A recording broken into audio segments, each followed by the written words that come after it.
स्वदेशी वैक्सीन को लेकर आई गुड न्यूज। कोवैक्सीन ने तीसरे ट्रायल के लिए मांगी मंजूरी। दोस्तों, दुनिया भर के देश कोरोना वैक्सीन का बेसब्री से इंतजार कर रहे हैं। भारत समेत कई देशों में तेजी से वैक्सीन पर काम भी चल रहा है।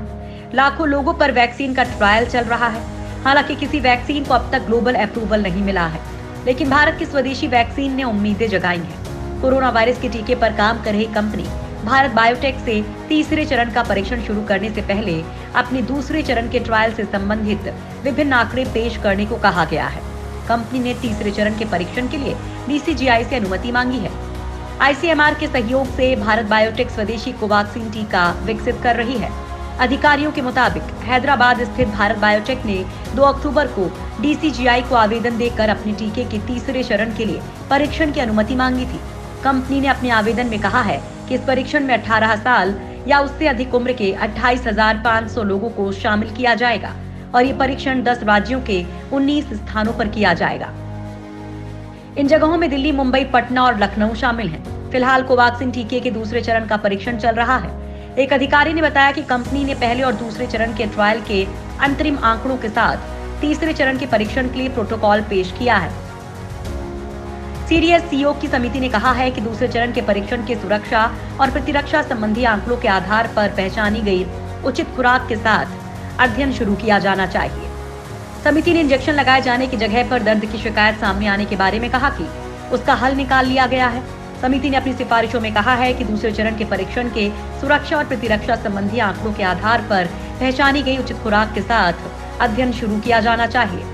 इस प्रकार कंपनी को ऐसे संबंधित आंकड़े पेश करने चाहिए। समिति ने अपनी चर्चा के दौरान ये भी गौर किया कि सभी समूहों ने टीका की खुराक को अच्छी तरह से सहन किया और अब तक कोई गंभीर प्रतिकूल घटना सामने नहीं आई है। कब तक मिलेगी वैक्सीन को मंजूरी? फिलहाल अभी दुनिया में कई कंपनियों की वैक्सीन ट्रायल के तीसरे चरण में है। तीसरे चरण का ट्रायल सफल होने के बाद वैक्सीन के ट्रायल्स का डेटा रेगुलेटर्स के पास जाएगा। अमेरिका समेत कई पश्चिमी देशों के वैक्सीन रेगुलेटर्स ने कहा है कि वैक्सीन की सेफ्टी सुनिश्चित करने के बाद ही अप्रूवल होगा। फाइजर बायोएनटेक ने कहा कि उसे इस महीने पता लग जाएगा कि उनकी वैक्सीन कितनी असरदार है। वहीं मॉडर्ना का डेटा अगले महीने तक आने की संभावना है। एस्ट्राजेनेका ने भी अगले 2 महीने में डेटा रिव्यू की बात कही है। अमेरिका और यूनाइटेड किंगडम ने कहा है कि वे रिव्यू प्रोसेस तेज करेंगे ताकि इमरजेंसी यूज के लिए अप्रूवल दिया जा सके, यानी इस साल के अंत तक कोई वैक्सीन अप्रूव हो सकती है।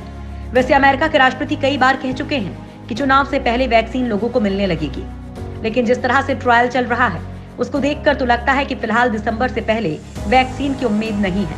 फिलहाल अमेरिकी दवा कंपनी फाइजर ने जर्मनी की बायोएनटेक के साथ मिलकर जो वैक्सीन तैयार की है उसके शुरुआती डेटा का एनालिसिस अगले 2 महीने में होगा। इस दौरान मॉडर्ना की वैक्सीन के डेटा का भी रिव्यू होगा। ऑक्सफोर्ड यूनिवर्सिटी की वैक्सीन भी फाइनल स्टेज में है। जॉनसन एंड जॉनसन की वैक्सीन भी ज्यादा पीछे नहीं है। चीन की 3 वैक्सीन फेज 3 ट्रायल में है, लेकिन ग्लोबली उन पर कोई देश पक्का भरोसा नहीं कर रहा। वहीं रूस की वैक्सीन पर भी चंद देशों ने ही भरोसा जताया है। भारत की वैक्सीन पर दुनिया की नजर।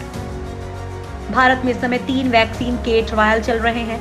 भारत बायोटेक की कोवैक्सीन के अलावा जायडस कैडिला की जाइकोव डी के भी दूसरे फेज का ट्रायल चल रहा है। वहीं ऑक्सफोर्ड की वैक्सीन भी दूसरे और तीसरे स्टेज के ट्रायल कर रही है, लेकिन भारत में इस रेस में कोवैक्सीन आगे है क्योंकि उसने तीसरे फेज के ट्रायल को मंजूरी मांगी है और माना जा रहा है कि अगले महीने तक अगर कोवैक्सीन के ट्रायल शुरू हो गए तो दिसंबर या जनवरी तक इसकी वैक्सीन बाजार में आ जाएगी।